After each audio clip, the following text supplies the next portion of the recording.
Bonjour à tous. Un abonné m'a transmis un mail pour savoir ce qu'il pensait. Effectivement, son conseiller bancaire lui conseille de placer 50 000 euros sur un produit structuré. Et il voulait savoir un petit peu ce qu'il en était. Donc voici son mail. Bonjour Nathan, j'ai 50 000 à placer. Voici une proposition de compte structuré qui m'a été faite par mon conseiller. Je n'ai pas encore discuté des frais avec lui. Il s'agit d'un compte structuré qui est surtout garanti à la baisse. Il n'y a pas de sortie automatique. Eh bien, on va voir ensemble comment rechercher des informations sur le produit conseillé et est-ce qu'il est intéressant pour lui, pour mon abonné, de placer ces 50 000 euros sur ce que le banquier lui conseille. Il m'a transmis en pièce jointe de ce mail les informations aussi que le conseiller lui a transmis. Donc on va trouver la brochure du produit. Alors je vais essayer de mettre en plein écran comme ça vous voyez bien. Donc le produit SG Protection 85. Les points clés du fonds. On a une exposition à des marchés financiers mondiaux. Donc on a une allocation répartie sur 3 classes d'actifs, les actions, obligations et monétaires. Donc on va jouer en fait, on va allouer 20% actions, 20% obligations, 40% monétaires, 60%, et on va jouer comme ça sur une exposition de 3 types d'allocations. C'est automatiquement ajusté voilà, en fonction d'un mécanisme de gestion de risque. C'est le fonds qui va gérer ça. Alors, ce qui est très intéressant et pourquoi le banquier lui propose ça, ce qui plaît souvent aux investisseurs, c'est que l'investissement est protégé à tout moment à hauteur de 85% minimum du montant versé. Donc on ne peut pas perdre plus de 15% maximum sur son investissement. On le verra après, sans compter les frais de gestion. Ça, il n'en parle pas. Sécurisation des gains, donc c'est le même principe qu'on ne peut perdre que 15%, on peut gagner maximum 85%. Enfin, le fonds ne comporte pas de maturité fixe. Voilà, on peut sortir du fonds à tout moment. Donc dans ce fonds, on va jouer entre des actifs risqués, on en parlait, des types actions, ou moins risqués, type monétaire ou obligation. On va parler des risques. Voilà les 3 types d'actifs qui va composer notre fonds. Poche action, poche obligataire, poche monétaire. Voilà. On va regarder un autre document. Ah voilà, celui-là il explique beaucoup mieux ce que la protection contre la baisse. Donc, si on investit et que la valeur liquidative vaut 100, on pourra récupérer au minimum 85. Voilà. Si la valeur liquidative du fonds baisse à 98, eh ben nous, on est toujours protégé, on a 85 minimum. Maintenant, la valeur liquidative du fonds augmente et arrive à 115, 114,35. Et bien, du coup, on a 85% de 114. Du coup, on ne pourra pas repartir avec moins de 97,20. La valeur liquidative du fonds rebaisse, mais ça n'empêche pas que nos bénéfices sont bloqués à la baisse, donc on reste à 97,20. La valeur liquidative du fonds augmente et est égale à 120. Du coup, notre gain minimum sera 85% de 120 et donc 102. Voilà, vous avez compris un petit peu cette protection contre la baisse proposée par les produits structurés et ce produit-là en priorité. L'autre élément très important que vous devez lire quand on vous propose un placement financier, c'est le document d'information clé. Donc on va retrouver des informations similaires à la brochure, mais il y aura un peu plus de détails. Donc je vais passer et regarder la partie qui nous intéresse le plus, ça va être chaque produit financier doit avoir un indicateur synthétique de risque, donc entre 1 et 7. 7 étant un produit très risqué et un produit très peu risqué. Donc on voit que ce produit est au niveau 2, donc il a un risque très faible. Qui dit risque faible dit aussi normalement gain faible. On va essayer de voir ça. Les scénarios de performance, ça c'est très très intéressant. Donc on a 4 scénarios, ça aussi c'est une obligation. Chaque produit financier doit contenir dans son document d'information clé 4 scénarios de performance. Donc un scénario de tension, ça se passe vraiment vraiment mal. Un scénario défavorable, ça se passe mal, mais ça va. Un scénario intermédiaire, ça se passe bien. Et un scénario favorable, ça se passe très bien. Donc, si on a investi 10 000 euros, c'est dans le cas où on investit 10 000 euros en prenant en compte les frais de gestion. Pour le coup, ce tableau prend en compte les frais de gestion. Mais pas la fiscalité. On en reparlera après d'ailleurs. Mais pas la fiscalité. Donc, on peut perdre jusqu'à 15% en un an. Et sur 3 ans, ils estiment qu'on perdrait 5,26% en moyenne sur 3 ans. Scénario défavorable sur 3 ans. Donc, il conseille aussi de garder ce produit 3 ans. Donc, on va partir sur 3 ans pour cette vidéo. Sur 3 ans, sur un scénario défavorable, on pourrait perdre jusqu'à moins 0,285% par an en moyenne. Le scénario intermédiaire, on pourrait gagner 0,54%. Donc on place 10 000 euros, on reçoit 10 162 euros au bout de 3 ans. Et le scénario favorable, on est sur du 3,91%. Je vais le prendre, je vais faire une capture d'écran, hop, et je vais le mettre sur notre petite page récap, ici. Voilà. Voilà. Donc, bon, on voit clairement que le scénario intermédiaire, parce que moi je vais me baser sur le scénario basique, on ne va pas partir sur des scénarios très très favorables où tout se passe très bien. Non, il vaut mieux partir sur un scénario moyen et avoir une bonne surprise si ça arrive, que partir sur un scénario très favorable et avoir que des mauvaises surprises. Donc 0,54%, ça me paraît très faible. On va pas se le cacher. Qu'est-ce que va me coûter cet investissement? Alors, on va avoir les frais de gestion. Pour la première fois, on va parler des frais de gestion qui sont de 1,42% par an. D'ailleurs, c'est pas évident de retrouver ces frais de gestion. On le voit, c'était pas écrit en gros. Et il y a même des informations un peu trompeurs, on le verra par la suite, que j'ai retrouvées, qui n'indiquent pas les mêmes chiffres exactement. Donc c'est un peu perturbant, je peux le comprendre pour les investisseurs. Donc si on place 10 000 euros à 1,42% de frais de gestion, au bout de 3 ans, et que cet investissement reste à 10 000 euros, parce qu'on a 1,42% sur les frais, sur l'encours. Donc ça veut dire que si vous avez 10 000 euros de placé, ça sera 142 euros.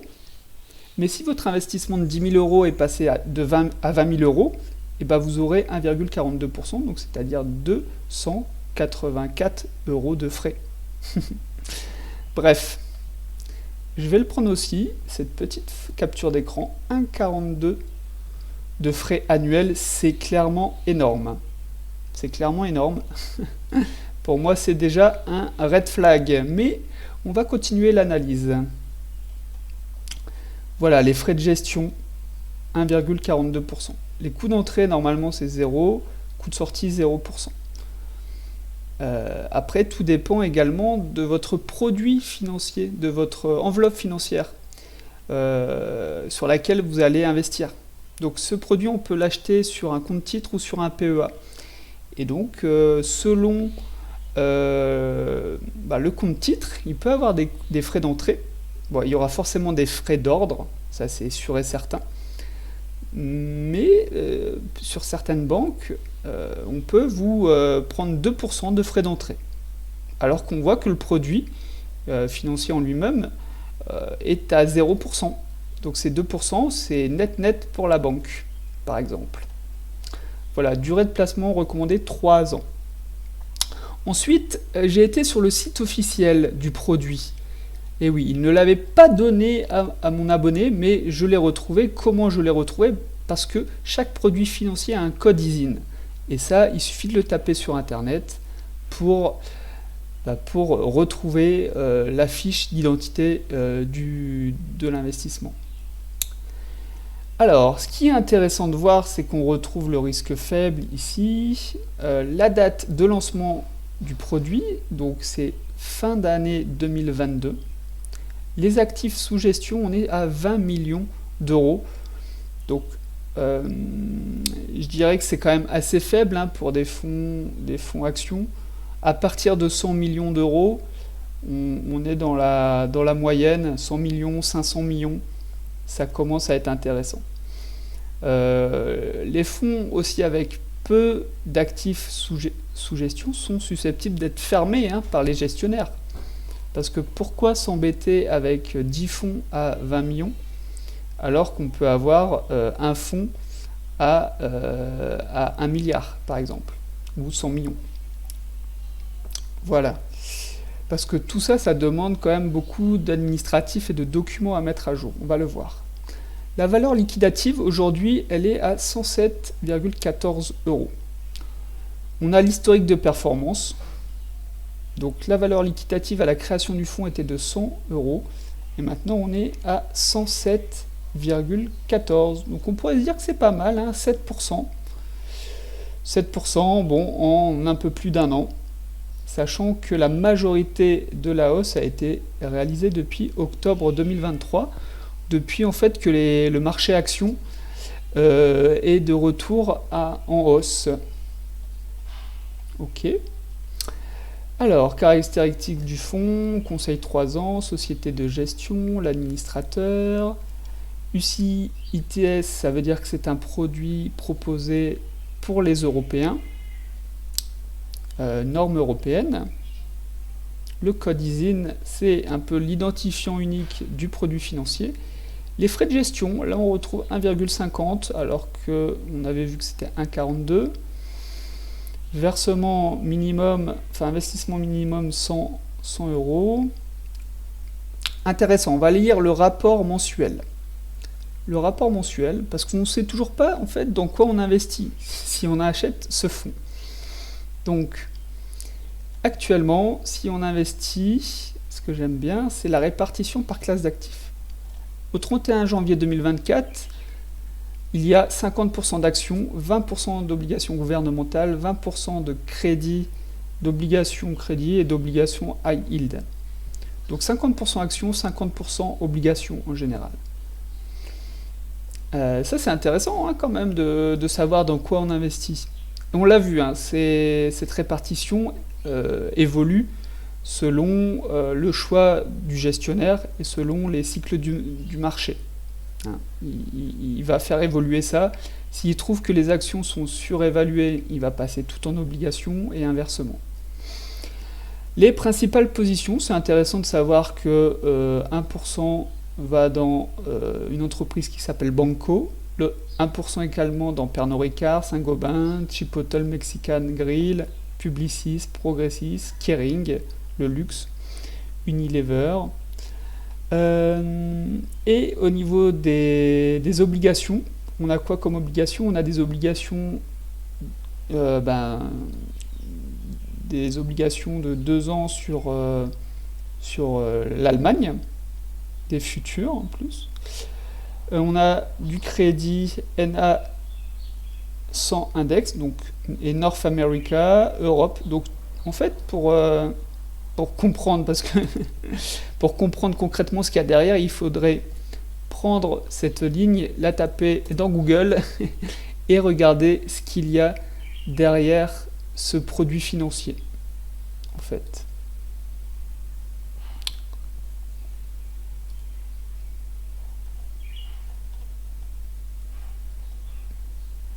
Et donc, il faudrait passer encore un peu de temps pour regarder le détail. Voilà. La répartition géographique de, de nos investissements. Hein. Donc il y a quand même, on a 27% d'exposition au marché américain, 20% au marché français, 18% au Royaume-Uni, etc. etc.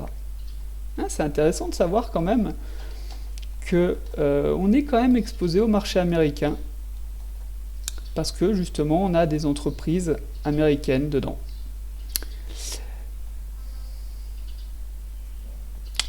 Alors en plus, j'ai trouvé vraiment quelque chose de très perturbant, c'est que le DIC, donc le document clé d'information, document d'information clé, eh ben, contient une cookie sur le site officiel. Parce que leur perspective, on les voit ici, le scénario intermédiaire, on voit qu'ils se sont basés en fait sur le scénario favorable et scénario intermédiaire où on trouve la même valeur. 3,90, 3,90. Il y a une coquille en fait. Hein. Là, il y a une erreur. Je trouve ça assez dingue que sur un document officiel, sur le site officiel, il y a une coquille. Donc comme quoi, les investisseurs, il faut faire attention à tout ce que vous voyez et être critique sur ce que vous voyez. Là, c'est pas normal que pour un scénario intermédiaire, on ait la même performance que le scénario favorable. Il y a une coquille. Et dans le document fourni par le banquier, directement, eh ben, on a plutôt la bonne valeur. Voilà pour information.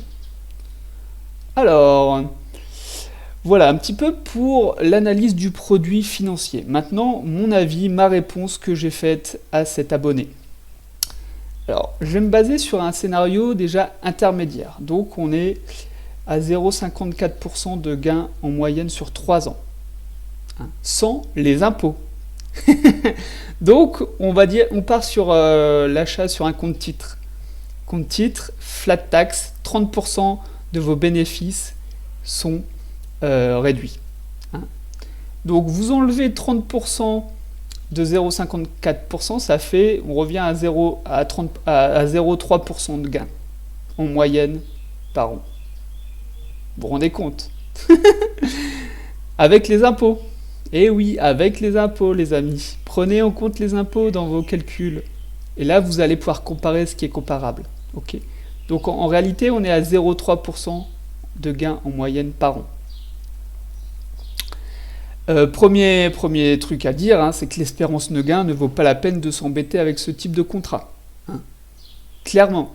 Pourquoi je vais placer de l'argent dans un produit financier pour espérer gagner au maximum 0,3%. Franchement. Hein, voilà. Alors, deuxième point négatif, c'est que le produit a été créé en 2022, fin d'année 2022. Il y a trop peu d'historique. Hein, trop peu d'historique pour savoir où on va avec ce produit. Pour moi, c'est un red flag. Voilà. Il faut avoir au moins 5-10 ans d'historique sur ce type de produit. Alors, on reconnaît quand même qu'il a eu une performance intéressante. Hein. On va pas cracher dessus. Donc, pourquoi la performance ne s'affiche pas? Pourquoi la performance ne s'affiche pas ici? C'est dommage. Il y a eu quand même 4,5% de performance en prenant en compte les frais de gestion en 2023. Ok. Et donc, pour résumer, tout simplement, je vais pas passer 10 heures pour vous expliquer. Il y a trop de risques pour une faible performance possible. Le ratio risque-récompense n'en vaut pas la peine. 0,3% par an. Même si c'était 2 ou 3% par an, ça n'en vaut pas la peine. Hein.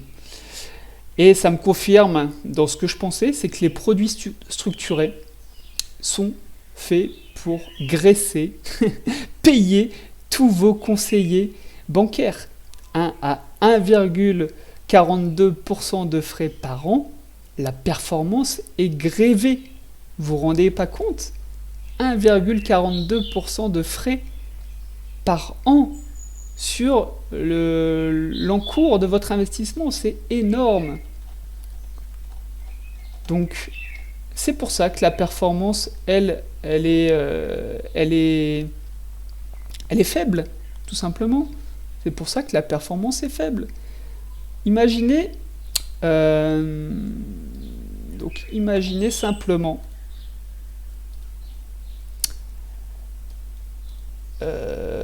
enlever ces frais de gestion. On n'est plus à 0,54% par an, on est à 2% par an. Vous vous rendez compte la différence? On a fait x4 en performance. x4 en performance. Vous imaginez? Alors, c'est vrai que quand on vous annonce des frais à 1%, 1,5%, ça paraît très faible. 1%, bon, c'est négligeable. Et bien, pas du tout, parce qu'au résultat, dans le résultat, votre performance peut être 4 fois inférieure à cause des frais de gestion. D'accord? Surtout quand on voit qu'ils investissent sur des actions et des obligations. Pourquoi ne pas le faire vous-même? Voilà. Bref, les frais, je ne le répéterai jamais assez, et c'est très important sur des investissements long terme. Donc pour récapituler, voilà, pourquoi ne pas placer cet argent sur un livret A, un livret d'épargne populaire, un compte à terme, si on veut avoir de la sécurité, parce que le but de cet investissement, c'était d'avoir de la sécurité, de ne pas perdre en capital. Eh bien, il y a d'autres produits qui vont être plus intéressants. Alors, évidemment, pour réaliser un conseil personnalisé, je dois connaître le patrimoine total de la personne. Vous comprenez que placer 50 000 euros, si c'est tout ce qu'on a, c'est différent que si c'est placer 50 000 euros si on a 500 000 euros. Vous comprenez? Il faut comprendre les objectifs de vie de la personne et les objectifs qu'il a pour son argent. Est-ce qu'il a un projet pour son argent? La durée de détention qu'il a envie sur laquelle il a envie de placer son argent. La situation patrimoniale dans laquelle il est. Est-ce qu'il a des enfants? Est-ce qu'il a une femme? Est-ce qu'il est seul? Tout ça, c'est très important. J'espère que vous en prenez conscience en regardant cette vidéo, si vous êtes dans cette situation. On ne peut pas conseiller les mêmes choses à tout le monde. C'est simple. Et c'est pour ça que le CIF, le conseiller en investissement financier, est là. Et maintenant, estimez le manque à gagner que votre banquier vous fait perdre tous les ans avec ce type de placement. Et comparez cela au coût de payer un CIF, un conseiller d'investissement financier comme moi, qui va vous demander entre 2 et 5 000 euros selon votre situation. 2 à 5 000 euros comparé aux frais de gestion d'un mauvais placement, aux frais de mauvaise performance, à tout l'argent perdu que vous ne ferez pas en fait, à cause des mauvais placements. On le voit ici, les frais de gestion. Donc les frais sur 3 ans, pour 10 000 euros, c'est 424 euros. Si vous placez 50 000 euros, vous faites x5, donc 5 x 4, 2 000 euros. Donc en 2 ans, en 3 ans, vous avez déjà payé plus de 2 000 euros. Et je ne parle même pas des autres frais, peut-être qu'ils vont vous facturer de frais d'entrée, frais de sortie, frais d'arbitrage. Tout ça, ça va dépendre de votre banque. Mais faites attention à tout ça. Sans parler du manque à gagner. Je ne vous dis pas que les 50 000 euros placés avec un CIF doivent vous rapporter plus que ce type de produit. Voilà, c'était tout. Moi, je lui ai donc répondu je déconseille ce produit, je ne vais pas le répéter, et je lui conseillerais plutôt de se renseigner directement sur des produits de type livret. Les livrets A et LP ne prennent pas en compte la fiscalité, par exemple. Donc, ça aussi, n'oubliez pas la fiscalité.